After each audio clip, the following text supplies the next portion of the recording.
The wind swept hard across the Montana plains, curling dust around the boots of a man who had forgotten how to cry. Carter Briggs was a rancher, the kind who fixed fences alone and never missed Sunday service, not because he was religious, but because it was the one place he could sit quietly and not have to talk.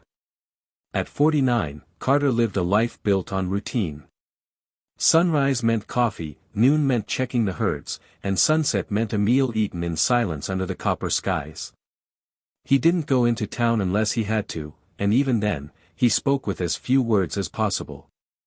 Most folks around Silver Creek called him the Ghost. Not because he was scary, but because he was always there, but never really seen. On a frosty Tuesday morning in early November, Carter drove his battered pickup truck down to the depot to pick up a crate of winter supplies, feed, blankets, and some tools he'd ordered weeks ago. The delivery guy, a young fellow with tattoos and earbuds, gave Carter a tired nod and said, "Big one today. Just sign here." Carter grunted, scribbled his name on the clipboard, and loaded the massive wooden crate into the back of his truck. He didn't notice the faint crying over the howl of the wind. Back at the ranch, Carter used a crowbar to pry open the crate. The moment the lid cracked open, a high-pitched wail pierced the cold air. He dropped the crowbar in shock, stumbling back. Inside the crate, amidst burlap sacks and feed bags, was a baby. A real, living, squirming baby, wrapped in a thin blue blanket, cheeks red from the cold, eyes swollen from crying. "What the Carter's voice cracked, dust rising from his long-unused vocal cords. He stared. The baby stared back. There was no note. No sign of who had left the child or why. Just the baby. Just Carter. Instinctively, he picked the child up. He hadn't held a baby since his little brother died 50 years ago. The baby's skin was ice cold. Carter rushed inside, lit the fireplace, and wrapped the baby in a wool blanket. His hands trembled, not from fear, but from something deeper. Something he couldn't name. He called the sheriff. He called the hospital.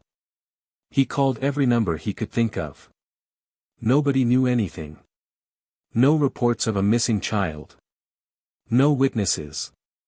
The hospital said the child was malnourished but stable. "I'll take care of him, just until you find who he belongs to," Carter told the nurse.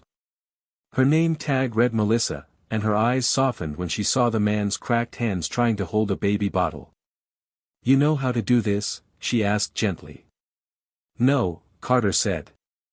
"But I'll learn." And so began something Carter never expected, a second life. He named the baby Noah. Noah came with challenges. He cried at night, needed feeding every 3 hours, and hated bath time. Carter was clumsy, unsure, and often overwhelmed. But he never gave up. He read books by flashlight, watched parenting videos on his old laptop, and asked Melissa hundreds of questions during every visit. Weeks passed. The town buzzed with the news, the ghost rancher and the mystery baby. Some offered help. Others gossiped. A few accused Carter of hiding something. One snowy afternoon, Carter walked into the grocery store carrying Noah in a homemade sling. An elderly woman stepped forward and placed a hand on Carter's arm. "You're doing a good thing, son," she whispered. Carter's throat tightened. He could only nod. Winter turned to spring. Carter's days were no longer silent. Laughter echoed in his house. Tiny socks hung beside his flannel shirts. The barn smelled of hay and baby powder. Neighbors began visiting, bringing meals and toys. People who once passed him by now stopped to chat. Something had changed. Not just in Carter, but in everyone. And then, one afternoon in May, the sheriff came by. "We found her," he said. Noah's mother. She was a teen, abandoned by her family, living in hiding. She'd worked at the depot briefly and panicked when she couldn't care for her baby. She had chosen Carter's crate because someone told her he was kind. She left the baby with you because she trusted you'd do better than the world did for her, the sheriff said. Carter felt like the earth had shifted beneath him. The meeting was arranged. Her name was Jenny. She was barely 17, thin as a rail, with eyes that had seen too much.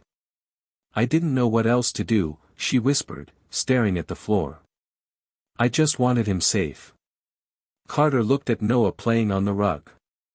Then he looked at Jenny. You don't have to do this alone, he said. She looked up. I can help. If you want. You're his mom. But maybe I can be around too. Jenny cried. Not out of shame or regret, but out of hope. Over the next months, the three became a strange, beautiful family. Carter built a small cabin near his house for Jenny. She enrolled in school again. Melissa, the nurse, visited often, and sometimes stayed late. Laughter became a daily sound. The ranch wasn't silent anymore. Years passed. Noah grew strong and kind. Jenny graduated, got a job at the local school. And Carter became more than just the loner rancher. He was a father. A friend. A man reborn through the smallest act of compassion. One summer evening, as they all sat on the porch watching the sun dip below the hills, Noah, now 6, climbed into Carter's lap. Grandpa, he said, resting his head on Carter's chest. Thanks for finding me. Carter smiled, tears silently trailing down weathered cheeks. No, little man, he whispered, you found me.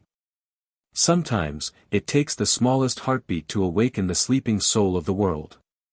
One act of courage, one moment of compassion, can ripple outward and bring light where there was none. We never know how love will arrive, in a friend, in a stranger, or in a crate on a cold winter morning.